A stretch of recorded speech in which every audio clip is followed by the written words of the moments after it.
va parler donc de finance et métaverse.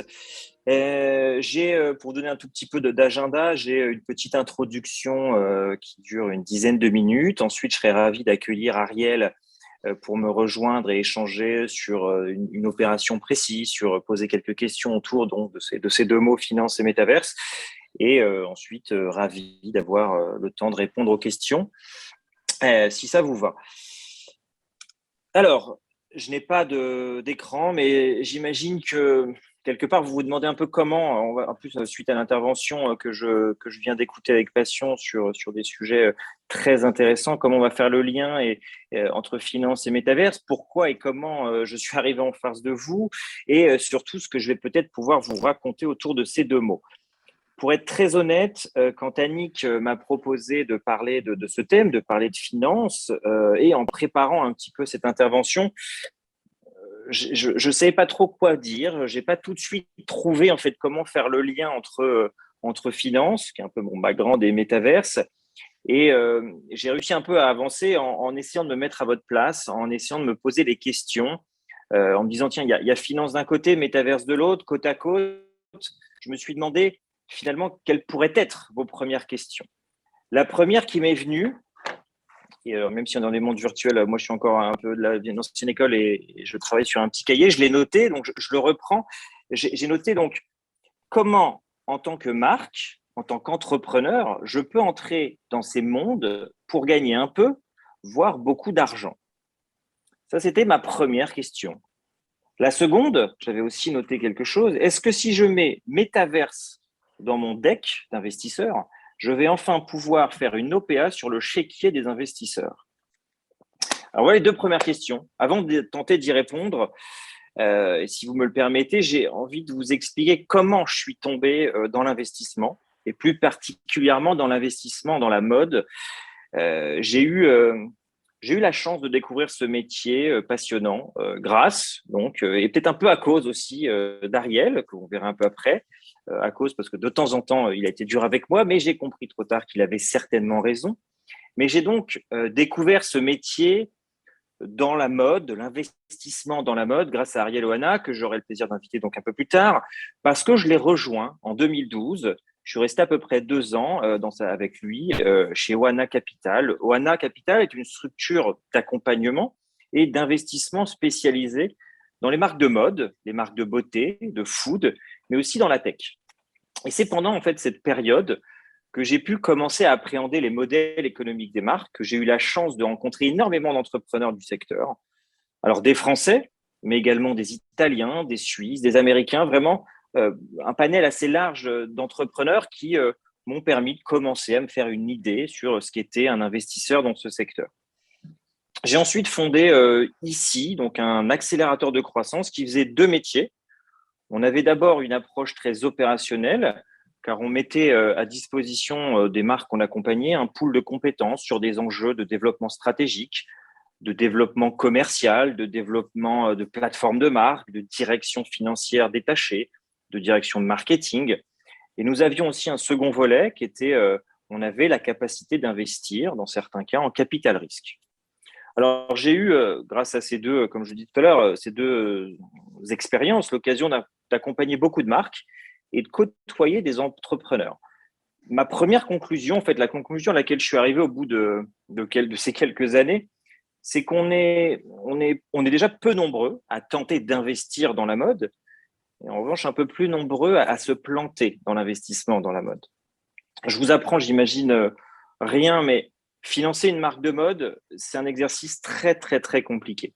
J'ai pas craqué pourquoi c'était compliqué. J'ai pas forcément la recette miracle ou la raison qui. La seule chose que j'ai souvent observée dans cette expérience, c'est qu'il y avait un écart assez important entre passion d'un côté, la passion que provoque la mode, les émotions, et la raison qui vous pousse à faire un investissement. Investir dans la mode, si vous me permettez l'expression, c'est assez cool en fait. C'est très cool. C'est certainement plus sympa d'investir dans la mode, de dire pendant du dîner en ville que vous êtes investisseur dans une marque de mode, qu'en plus vous pouvez inviter un ou deux copains à des défilés, qu'on peut avoir quelques prix. Donc c'est un peu plus sympa que que dire qu'on bosse à la défense, peut-être, par exemple, même si j'ai absolument rien contre la défense. Mais quelque part, bosser à la défense, ça rassure. L'investissement, c'est tout sauf glam, en fait. C'est avant tout l'analyse d'une prise de risque. Alors que ce soit votre argent ou l'argent de tiers, quand vous gérez de l'argent dans un fonds d'investissement, vous devez plutôt et donc écouter la raison que la passion. C'est peut-être cet écart qui rend l'exercice complexe. Alors, on a cru, et moi le premier d'ailleurs, on a cru que les DNVB allaient changer certainement la donne. Que ces nouvelles, en fait, ces nouvelles marques, que ces nouveaux modèles économiques allaient matcher, si encore une fois vous me permettez l'expression, matcher un peu plus fidèlement les attentes des investisseurs. Être capable de raconter des belles histoires d'un côté, tout en proposant un profil de risque plus lisible. Plus lisible parce que, bien évidemment, s'appuyant sur d'autres métriques. C'est, à titre personnel, c'est à ce moment-là que j'ai décidé, quand les marques en fait direct to consumer ont commencé. Alors DNVB, c'est Digital Native Vertical Brand. Effectivement, les marques direct to consumer, celles qui ont un lien, je vois la question en direct, un lien direct avec leurs clients. Quand elles ont commencé à faire leur entrée sur le marché, que j'ai eu l'idée donc de fonder Mothers. Mothers, c'est un fonds d'investissement tokenisé. Alors, ce n'est pas le sujet d'expliquer la tokenisation d'un fonds, mais vous aurez peut-être compris qu'avec ce mot token, c'est à partir de là que j'ai mis un orteil dans l'univers blockchain. Cet orteil m'a entraîné tout le pied dans d'autres sujets techniques comme les NFT, et donc qui finalement m'a aussi amené à être devant vous virtuellement pour parler de métaverse. Si vous me permettez de revenir un instant sur la vague des marques, en fait, ces fameuses DNVB qui sont venues, elles ont, au-delà de révolutionner les modèles économiques, de modifier assez fortement le rapport entre une marque et ses clients, elles ont aussi, selon moi, modifié le paysage et le paradigme en fait des investisseurs. En effet, pour une marque de mode historique ou traditionnelle, son chemin était plutôt wholesale, vente B2B, puis retail en propre quand elle se développait, et de temps en temps de l'e-commerce pour les plus avancés. On avait tendance à dire que dans ces mondes, il fallait trouver un investisseur type famille ou un groupe, un gros business angel, qui avait en fait le temps d'attendre qu'il se passe le truc, le défilé, le hit product que la presse, on ne sait pas pourquoi, allait s'arracher, c'est assez irrationnel, et qu'à partir de ce moment-là, la valeur de cette marque en question pouvait commencer à vraiment se créer, être exponentielle. Pour les marques digitales, on est donc passé à un modèle quasiment inversé. Souvent, elles commencent par l'e-commerce, pour très souvent tendre à du retail physique, on le voit avec pas mal d'exemples, et dans certains cas, vraiment très précis, aller vers du wholesale. Donc, ça a encore une fois bouleversé les modèles économiques de ces marques, mais aussi le paradigme des investisseurs. Certains ont dû se dire, alors e-commerce, c'est souvent égal à de la data plus traçable, la donnée plus facilement identifiable. Donc, en tant qu'investisseur, je peux analyser les données plus facilement, et donc mécaniquement, ma prise de risque est plus facilement quantifiable aussi. Et donc, je peux investir dans la mode. C'est assez logique. Je peux soutenir en fait une marque qui me montre qu'avec très peu, 3 fois rien, elle est capable d'engager une communauté, de faire du chiffre d'affaires avec des marges au profil plus excitant en plus que celles qu'on obtient assez difficilement sur des modèles wholesale. Et donc, avec un muscle financier supérieur, ça pourrait devenir exponentiel. Et sur le papier, et je l'ai recherché, j'ai écrit beaucoup de papier. Sur le papier, franchement, j'ai rien à redire. Et d'ailleurs, il y a de super belles histoires. Si vous me permettez de prendre quelques exemples, comme Cézanne, qui est une marque de mode que j'imagine que vous connaissez tous. Cézanne s'est fondée en 2013. Elle fait un premier gros tour d'investissement en 2016, donc très peu de temps après sa création. Et encore un plus gros derrière en 2018 avec un fonds d'investissement américain qui s'appelle General Atlantic. Le slip français, autre exemple, et très français d'ailleurs, fondé en 2011, qui lui réalise alors un peu après un premier tour en 2015, 2 millions d'euros. Et 2016, fin 2016, le fonds d'investissement Experience Capital rentre et prend 36% et demi, je pense, du capital. Teddy Bear, qui est un autre bon exemple de DNVB, fondé en 2015, qui lève, alors lui, il est un peu plus rapide, il lève 2 millions d'euros après 18 mois à peine d'activité. et qui vient d'annoncer, si ma mémoire est bonne, en septembre 2021, un premier LBO, donc une première opération avec du levier, qui est un peu l'étape d'après quand on fait ce genre de cycle d'investissement, avec un fonds qui s'appelle ParkWest et quelques investisseurs historiques qui ont remis également, notamment le fonds d'investissement spécialisé dans les marques Utopia. Donc, en fait, et la liste est longue, hein, il y a que des belles levées de fonds, mais premier point sur lequel je vous invite un peu à réfléchir et sur lequel j'aimerais peut-être potentiellement qu'on échange après, c'est je ne suis pas sûr que la finance, et encore moins la finance peut-être dans la mode, mais la finance dans son ensemble se résume uniquement à lever de l'argent. Je pose ce point où je pose cette question, et je préfère préciser que j'ai bien évidemment beaucoup de respect pour toutes les marques que je viens de citer, toutes ces marques qui lèvent de l'argent. Loin de moi l'idée de les juger, loin de moi encore moins l'idée de juger les entrepreneurs qui sont aux manettes de ces marques. Mais, et pourtant je viens un peu de ce monde, je ne suis pas certain que lever de l'argent est forcément synonyme de réussite. Est-ce que d'ailleurs une de ces marques qu'on a citées, de ces entreprises, est allée jusqu'au bout de ce qu'on appelle un peu dans le jargon financier l'equity story? Est-ce que l'une d'entre elles a soit fait son entrée sur les marchés financiers, donc a fait une introduction en bourse, ou alors a été rachetée par un gros stratégique? Alors il y en a, plutôt des Américains pour l'instant. Casper, qui est, alors j'ai fait un petit clin d'œil, mais je m'étais noté de vous dire que c'est le copain de Chambray, parce qu'ils font aussi des matelas comme Teddy Bear. Et Casper, donc le copain de Chambray de Teddy Bear, a eu lui quelques surfroids à l'occasion de son introduction aux États-Unis, qui commence à dater un peu. Warby Parker, qui vient de faire son entrée là pour le coup de façon très récente à New York, et qui, en de nombreux points, est celui qu'on peut définir comme étant le plus proche du DNVB. Je crois même que c'est l'un de ses fondateurs qui a créé cet acronyme. C'est un bon exemple. Il a réalisé en 2020, ils ont réalisé 393 millions de dollars de chiffre d'affaires, mais il n'est toujours pas rentable après plus de 10 ans. Donc, quand on fait 400 millions et qu'on n'est pas rentable, des questions se posent et on voit bien que même les meilleurs élèves n'ont pas forcément, si vous me permettez, craqué le modèle, réussi finalement à allier financement d'un côté et rentabilité ou pérennité économique de l'autre. Alors pour conclure sur cette peut-être introduction peut-être sur les marques un peu traditionnelles et avant de rentrer, les DNVB, donc j'ai cru que c'était la solution pour matcher un peu les deux mondes. Il y a plusieurs vents qui se lèvent en disant que finalement c'est toujours les mêmes qui gagnent de l'argent et que elles sont juste là pour engraisser un peu plus Facebook et Google et que le coût d'acquisition client reste un des problèmes.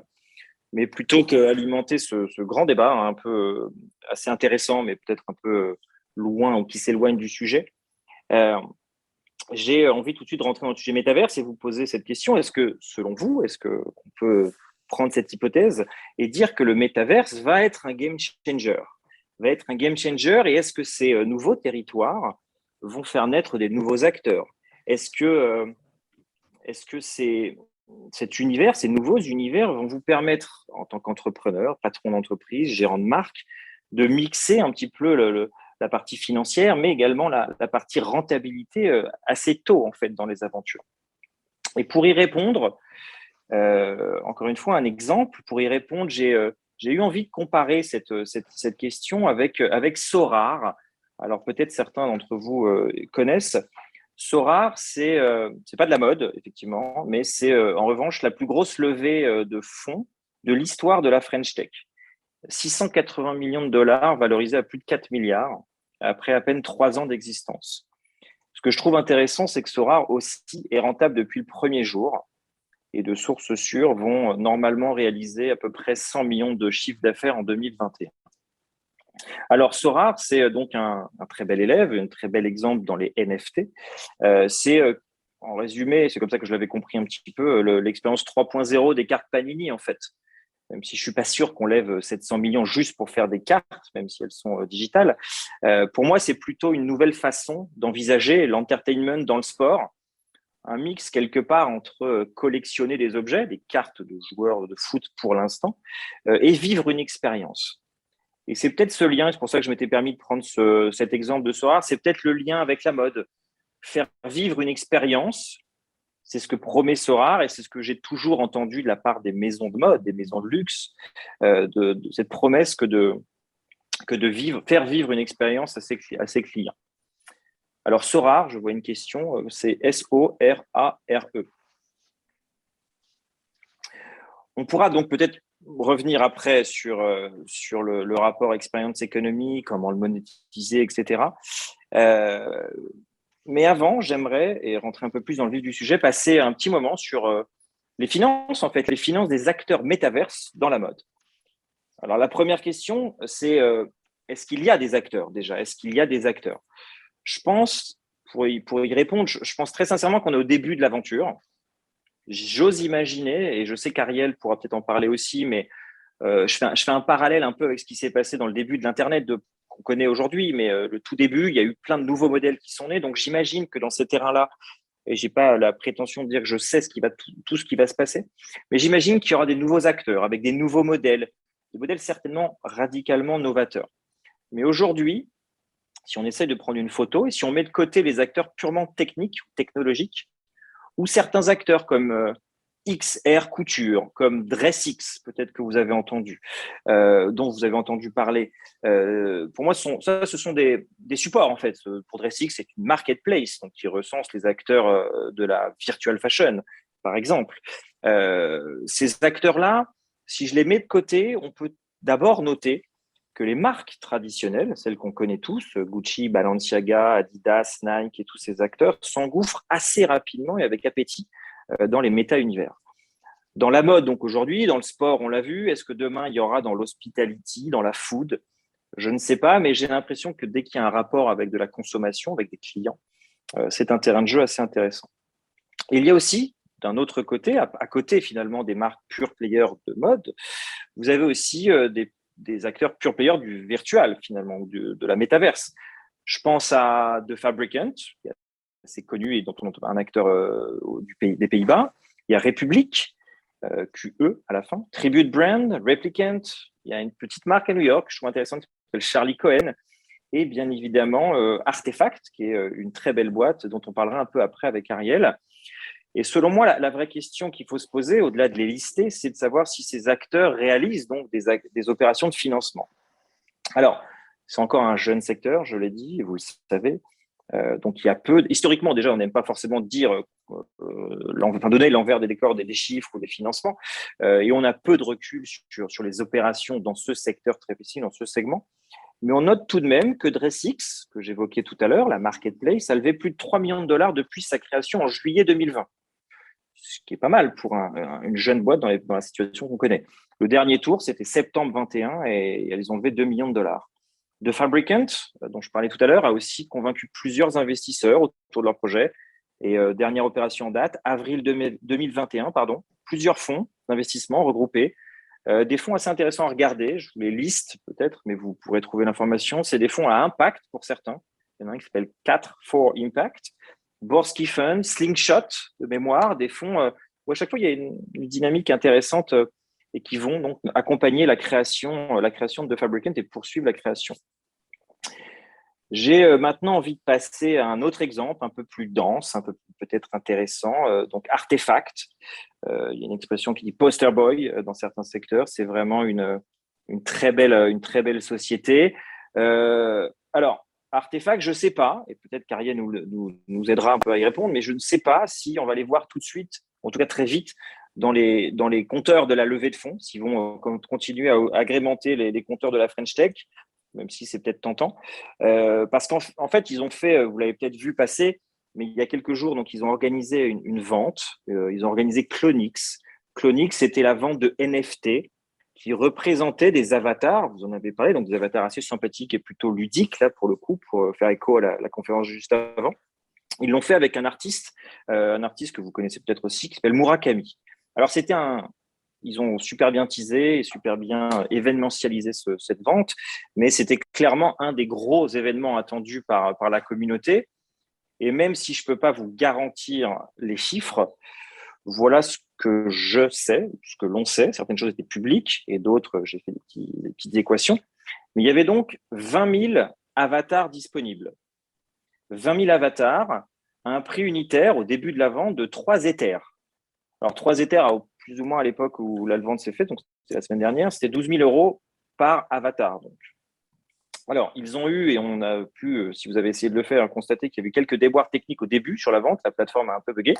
Mais cependant, on sait que tous les avatars ont trouvé preneur. Alors, peut-être pas tous à 3 Ethers, mais quand même, sans forcément être un génie des mathématiques, on trouve plus ou moins entre 150 et 250 millions de dollars de revenus, ce qui est quand même pas mal, ce qui est une belle levée de fonds. Si on devait comparer ça, c'est peut-être mieux parce que c'est pas dilutif. Et pourtant, cet acteur-là a quand même joué le jeu des levées. Ils ont levé à peu près 10 millions de dollars assez tôt dans leur aventure. Et parce que j'imagine qu'ils s'impatientent, je suis très content d'accueillir Ariel Oana, qui est donc fondateur d'Oana et compagnie, mais qui est également investisseur donc d'Artefact, qu'il accompagne donc depuis un moment. Salut Ariel, merci beaucoup Salut d'être avec Olivier. nous. Salut Olivier. Eh bien, écoute, je te laisse un peu la parole. Est-ce que tu peux commencer par te présenter et aussi présenter Oana? Oui, d'accord, et merci de m'avoir invité à parler aujourd'hui avec toi. En deux mots, j'ai fondé Oana et compagnie en 1994. C'est une petite banque d'affaires qui est spécialisée depuis le départ dans deux secteurs. D'une part, tout ce qu'on appelle en anglais le consumer goods, donc on fait pas mal de choses dans la mode, le luxe, la beauté essentiellement, et d'autre part dans le digital. Et donc, on a fait pas mal d'opérations dans l'e-commerce, dans les publicités interactives, l'e-sport, le content, etc. Et concrètement, ce que ça veut dire d'être une banque d'affaires, ça veut dire qu'on s'occupe d'opérations d'investissement, de rachat ou de vente de sociétés dans ces secteurs-là.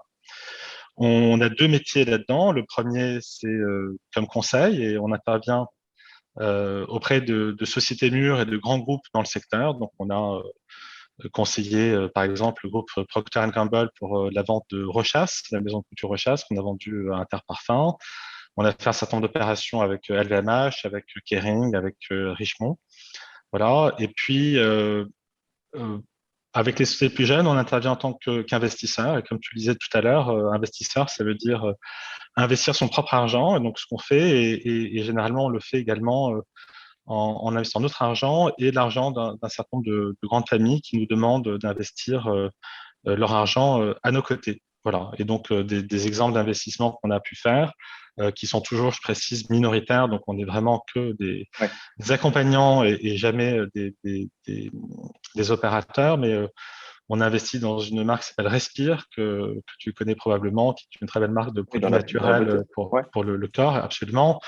On a investi dans une société qui s'appelle Guillotine Vodka, qui, comme son nom l'indique, est une vodka française et révolutionnaire. Et puis on a investi dans Artefact, dont j'imagine que tu vas vouloir qu'on parle tout de Ouais, suite. bah ouais, clairement. Alors, on a goûté la vodka, je sais, elle est très bonne, donc je vous invite à y aller pour les fêtes. Mais effectivement, peut-être qu'on peut préciser Artefact. Qu'est-ce qui, finalement, quelles ont été les raisons qui vous ont poussé à investir dans cette société qui, alors, j'adore, mais c'est vrai qu'elle est peut-être historiquement plus loin de ce qu'on pourrait appeler une marque consumer quand on la regarde comme ça un peu froidement. Quelles sont donc, est-ce que tu peux nous en parler un peu plus de l'opération et donc des raisons qui vous ont poussé? Eh bien, en fait, je vais commencer par la fin. En fait, parce que justement, on pense que c'est une marque. Ok. Voilà. Ça, c'est la conclusion. Mais comment on est arrivé là? D'abord, je dois avouer que ça fait un certain temps qu'on essayait de trouver un dossier dans le domaine de la crypto, pas spécifiquement NFT, mais dans le domaine crypto de manière générale. Et Artefact, c'était un peu le croisement, je dirais, des deux secteurs dans lesquels on est nous depuis longtemps, c'est-à-dire à la fois les marques d'une part et d'autre part le digital. Forcément, l'équipe, c'est numéro un, comme dans tous les projets. Mais je dirais qu'en plus, là, on a trouvé une boîte qui marchait, qui avait déjà des ventes, avec un business model qu'on arrivait à peu près à comprendre. D'accord. Une Ouais. chose qui nous a plu, c'est que les projets étaient quasiment tout le temps fondés sur la collaboration. Ok. Et tu as parlé de Murakami, il y a eu des collaborations avec Atari, il y a eu des collaborations avec d'autres artistes. Et ça, je pense on entre dans un monde dans lequel de plus en plus les marques vont collaborer. D'abord, il y a des raisons, on va dire, purement business très intelligentes pour collaborer. C'est que en collaborant, on arrive à finalement bénéficier de l'aura qu'une autre marque, qu'un autre artiste peut avoir auprès de sa propre communauté. Et ça permet, comme ça, un peu comme le font les influenceurs sur Internet, Ouais. avant les influenceurs parlaient que de leur propre sujet et ne parlaient surtout pas des autres. Et maintenant, on voit de plus en plus d'influenceurs qui s'invitent les uns les autres. Et en fait, dans la Ouais. création, je pense qu'on va voir ça de plus en plus. Donc ça, c'est quelque chose qui nous a plu.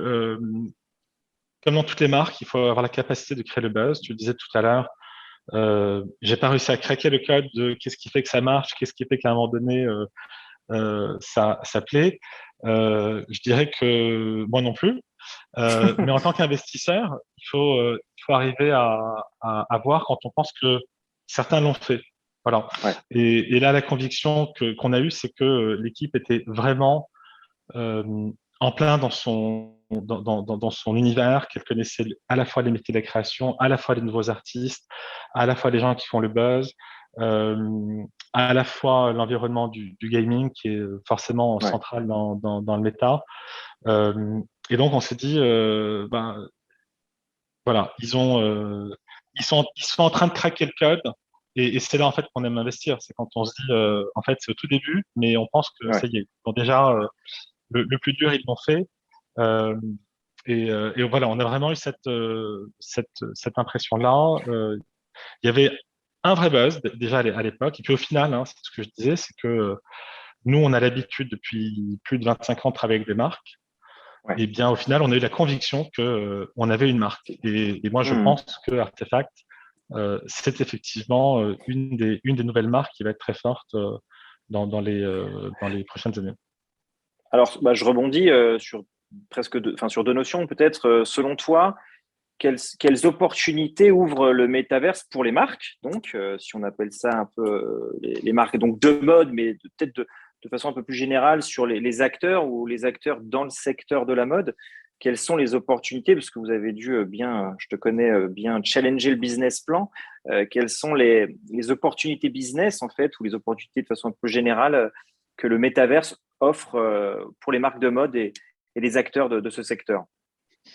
Bon, alors d'abord, comme on l'a vu dans les autres générations d'Internet, moi je pense qu'on va avoir une cohabitation à la fois d'acteurs nouveaux, type Artefact, d'accord, où tu parlais sur les boîtes DNVB de gens comme, alors tu n'as pas cité Allbirds, qui se trouve est une marque que j'aime beaucoup et dont je suis client et qui marche très bien aussi. Donc il va y Pour avoir le une propos, il cohabitation. fallait qu'ils marchent pas bien pour Oui, oui, nos. ah ouais, c'est pour ça, d'accord, ok, je comprends mieux. Euh, donc, je pense qu'il va y avoir une cohabitation entre les marques, on va dire les incumbents, les marques existantes. J'ose pas les appeler traditionnelles, c'est leur faire offense de les appeler comme ça, mais les marques qui préexistent finalement le méta et des marques qui vont se créer directement. Donc, si ta question c'est quelles opportunités pour les marques préexistantes, je suis pas sûr de pouvoir toutes les lister, de toutes les connaître, mais à mon sens, il y a plusieurs choses. D'abord, une chose qui me paraît inintéressante, mais je vais commencer par citer parce que c'est pour ça que la plupart des marques s'y engouffrent aujourd'hui, c'est ce qu'on appelle le cool effect. Ouais, Euh, Forcément, pour une marque, faire quelque chose dans le domaine des NFT, du métaverse de manière générale, c'est se donner un coup de jeune, c'est montrer qu'on est toujours dans la tendance. Et il ne faut pas oublier que toutes les grandes marques qu'on respecte, les Chanel, les Gucci, les Hermès, etc., eh bien, tous les ans, elles doivent quand même prouver qu'elles sont encore se jeunes, fraîches, qu'elles réinventer, oui, bien sont sûr. exactement. Et donc, c'est pas un exercice facile. Certes, elles bénéficient d'un bagage historique, d'une réputation qui leur donne, je dirais, une certaine inertie positive, mais il faut quand même en permanence être capable de montrer qu'on est présent et qu'on n'est pas enfermé dans le passé. Donc, il y a de manière immédiate un effet coup de jeune Ouais. qui, je pense, va attirer beaucoup de marques. Mais pour moi, l'opportunité principale, en tout cas l'opportunité immédiate, la plus évidente, c'est la possibilité pour des marques de toucher une clientèle Mhm. qui n'arrive pas à toucher autrement. Et je parle spécifiquement là des Gen Z, un peu les millénials, mais surtout les Gen Z et bientôt les alpha. Euh, Pourquoi?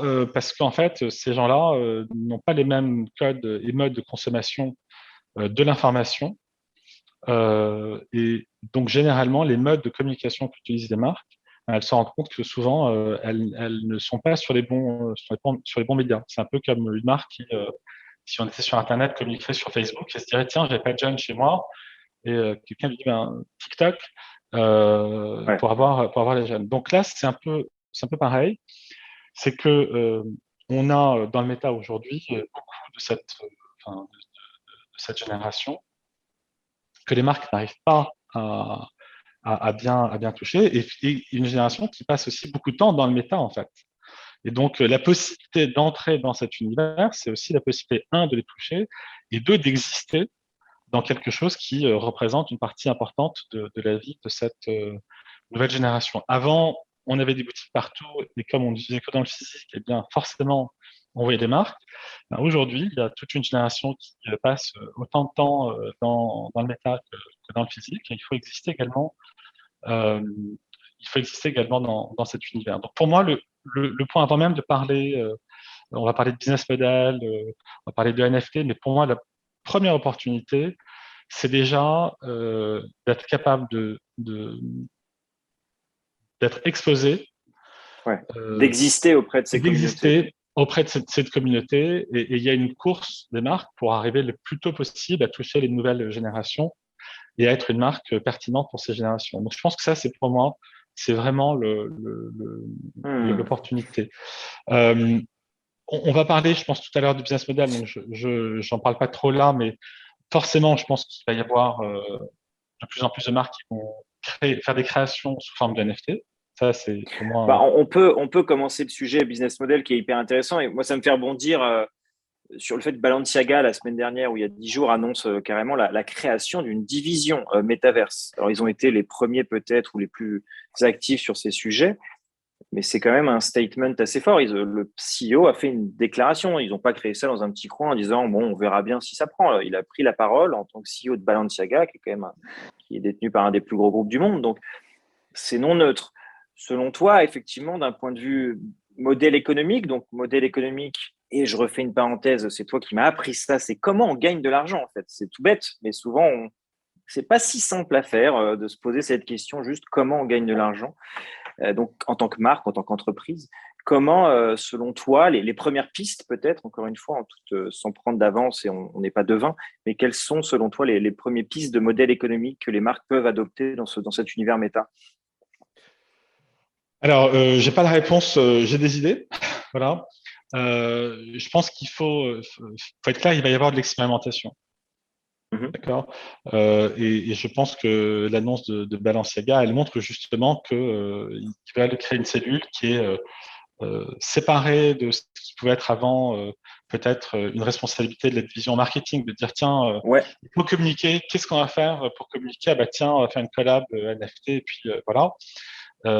Et donc, je pense que c'est un bon signe. Alors, tu citais Balenciaga, il y en a d'autres. Il y a OTB qui est Only the Brave, qui est un certain nombre de grandes marques aussi.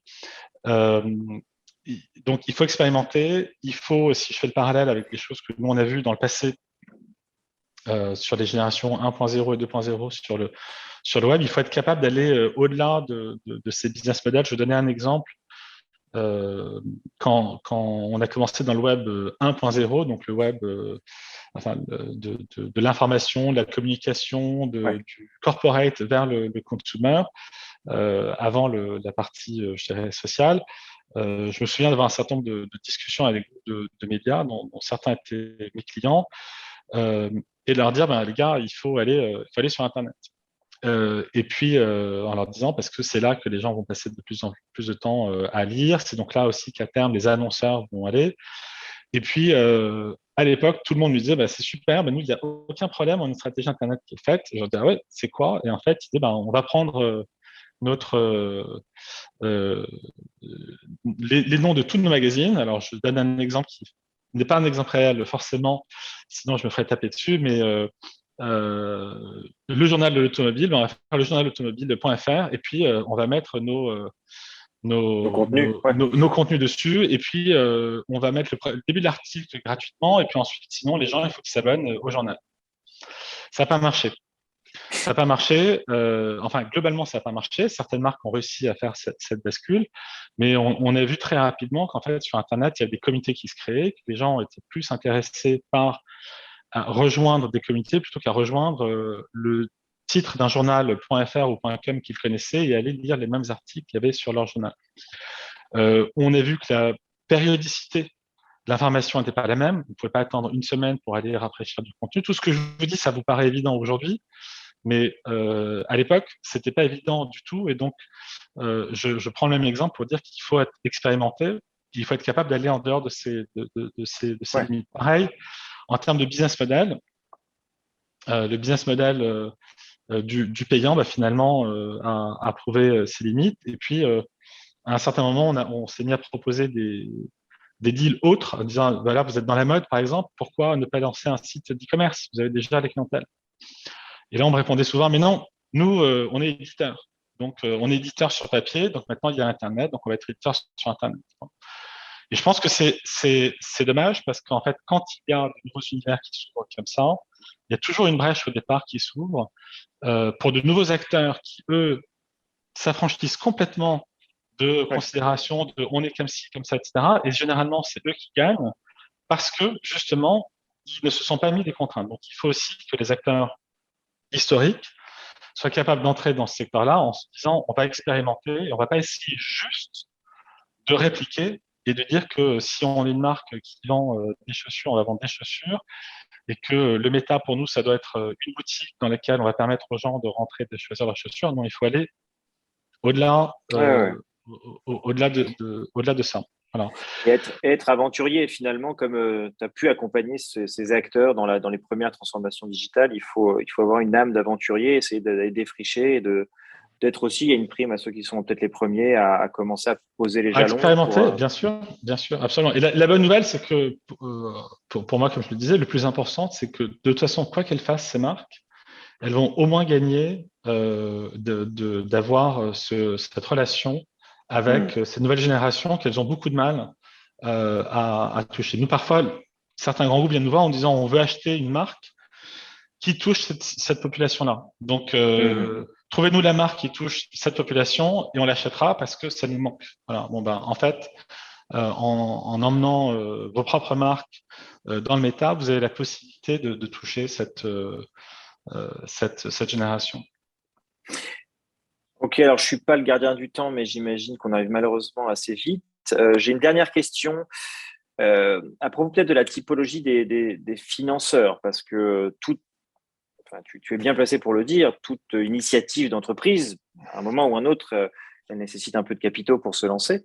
Soit on en a parce qu'on a déjà un business, mais quand on est nouveau et qu'on veut lancer quelque chose, on peut faire appel aux investisseurs. Selon toi, qui sont ou qui vont être peut-être les nouveaux investisseurs de ce métier? Est-ce que est-ce que les fonds allez, voilà, on revient sur la vodka. Alors, on me pose la question, alors je réponds en live parce que voilà. Moi, j'en ai tellement bu que j'avais oublié le nom. Je suis investisseur, donc forcément, je la promeut. C'est bien. Il y a un code promo, bien évidemment. Donc, ma question, c'est qui sont les futurs financeurs? Et est-ce que c'est plutôt les fonds spécialisés consumer, marques comme Euraseo, El Capital, Experience Capital, dont je parlais tout à l'heure, qui sont historiquement les mieux placés pour accompagner les marques? Ou est-ce que le tropisme tech va faire que certains acteurs avec un ADN plutôt techno vont remporter la timbale et accompagner les futurs grands gagnants de cette mutation? Alors, bientôt, oui, et il y a une nouvelle catégorie. Et guillotine. Bientôt, parce que alors sur la partie des marques, sur des fonds consumer, oui, effectivement, il y a un certain nombre de fonds consumer aujourd'hui. Ce sont pas ceux qu'on voit les plus actifs sur ce type d'investissement aujourd'hui, mais alors il n'y a aucun doute pour moi qu'on va les voir arriver. D'accord. C'est un peu comme il y a 10-15 ans quand on présentait une marque qui se trouvait vendre des choses sur Internet. on disait, ah, c'est un dossier tech, il faut aller voir des fonds de venture. On a dit, mais non, non, pas du tout, c'est une marque.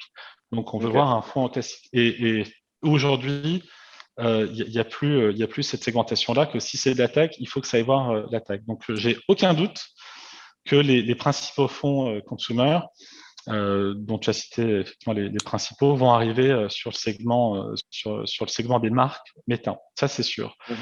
Pour l'instant, les fonds tech, comme Andreessen Horowitz, qui d'ailleurs était le lead dans le tour d'investissement auquel on a participé, nous, ont quand même une petite longueur d'avance, parce qu'elles sont peut-être plus, sensibles sur les sujets techno.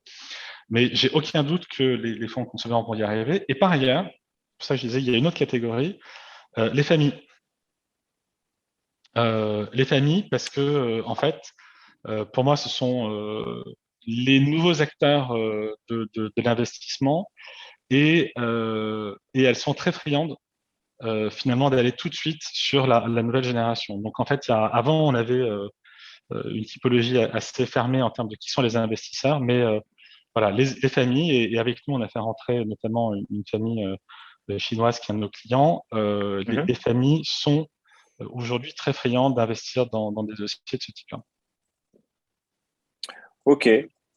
Alors je réponds en même temps. Oui, voilà, c'est ce que j'allais dire. S'il y a une petite question sur les fonds, fantastique. On a parlé d'Utopia, d'El Capital, qui appartient donc, qui est très proche d'LVMH. Euraseo, pardon. Ouais, ça, c'est comme la photo. Euraseo. Pardon, c'est effectivement. Il veut pas mon correcteur. J'ai écrit, voilà. Ah, pardon, voilà. Experience Capital, c'est un fonds intéressant à connaître, effectivement, dans cette industrie. C'est notamment, il a été fondé par deux personnes très douées, Elie Koubier et Frédéric Bius, et une troisième, c'est Frédéric Prader, qui sont des anciens de Sandro-Mage. Emmanuel. Prader, Sandro-Mage, Claudie Pierlot, donc c'est un beau cas d'école. Utopia, un beau fonds aussi qui fait des produits et qui m'a confirmé être pour le coup intéressé et très curieux, encore un peu au début, donc ça conforte clairement ce que tu dis, Ariel, mais sur ces sujets méta, donc ils sont en train de réfléchir. Mais c'est un... voilà, Utopia est là. Bravo, voilà, je suis très content que vous soyez là, et je vous ai fait une petite pub en disant que vous étiez peut-être les premiers à réagir, et vous êtes agiles, et bravo sur ces sujets. On a essayé donc avec Ariel de vous donner quelques angles de réflexion, quelques pistes. Et il monte. Donc merci de nous avoir écoutés sur ce sujet qui peut-être faisait un peu peur au début. Finance fait toujours un peu peur. Finalement, l'idée, c'était aussi de vous donner quelques clés de réflexion, de vous dire que, comme l'a très bien et très justement dit Ariel, il y a une prime, je pense, à ceux qui vont, en tant que marque, s'approprier les sujets, peut-être d'abord dans un sujet, dans une idée un peu marketing, d'effet waouh. Mais on a parlé de Clonix, il y a plus que l'effet waouh, il y a aussi une réalité économique qui est là. C'est ce que moi je trouve hyper intéressant, c'est qu'il y a beaucoup d'utilisateurs, des plus jeunes effectivement, aussi dans des géographies peut-être un peu, bien évidemment, avec des focus, des tropismes asiatiques ou américains, mais les consommateurs, les clients sont là, et donc ça rend, je pense, les réflexions stratégiques importantes sur ces sujets.